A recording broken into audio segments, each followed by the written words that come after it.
এসে গেছে তুমি? হ্যাঁ, আজকে তুমি আমার টিফিনে লাউয়ের তরকারি কেন পাঠিয়েছো? আমার না খুব খেতে ইচ্ছা করছে। তোমার যেটা খেতে ইচ্ছা করবে সেটা আমি খাবো এখন?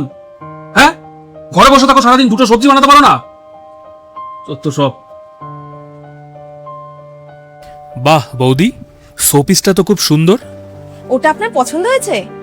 আমি এটা নিজে মার্কেট থেকে পছন্দ করে নিয়ে এসেছি। আর ওই যে উপরে যে কাজ করাটা, ওটা আমি নিজে হাতে করেছি। আরে ছাড়ুন তো, সারাদিন তো বাড়িতে কোনো কাজ থাকে না, এসব উলট পালট জিনিসই করে বেড়ায় আর মার্কেটিং করে বেড়ায়। আসলে কি পয়সা ইনকাম করতে হয় না তো? যখন পয়সা ইনকাম করতে হবে বাইরে গিয়ে, তখন বুঝবে যে কত ধানে কত চাল, তাই না বলো? ভালোই লাগে আমার পয়সাগুলো নষ্ট করতে। যাও, বাড়িতে একজন গেস্ট এসেছে, তুমি এখানে বসে আছো, চা করে আনো, যাও।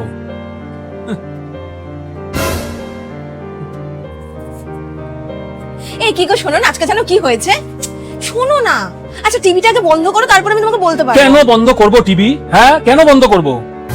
আচ্ছা না, বন্ধ করে দিলাম টিভি। বলো এবার, বলো। এবার চুপ করে রয়েছে। আরে বলো। কিছু না। বাহ, কি কিছু না? তুমি তো বললে আজকে কি হয়েছে, বলো। কিছু না।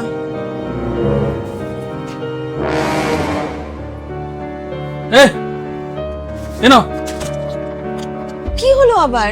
কি হবে আবার? কালকে নিজের মাকে ফোন করে বলছিলে না যে আমি অনেকদিন ধরে একটা শাড়ি কিনিনি, এই জন্যই নিয়ে আসলাম এটা, যাতে বাপের বাড়িতে ফোন করে বলতে পারো যে হ্যাঁ শাড়ি একটা কিনে দিয়েছি। আমাকে অপমান না করলে তো তোমার গলা দিয়ে ভাত নামে না, তাই না? নিজে যেদিন ইনকাম করে কিনবে না, সেদিন বুঝতে পারবে কিরকম লাগে। ইনকাম তো আমি করতাম, তোমার কথা শুনে আমি চাকরি ছেড়েছি। এই, আমার সাথে না একদম চিৎকার করে কথা বলবি না, বলে দিলাম, নালে যেখান থেকে নিয়ে এসেছিলাম ওখানেই রেখে দিয়ে আসবো। নিজের সীমার মধ্যে থাক।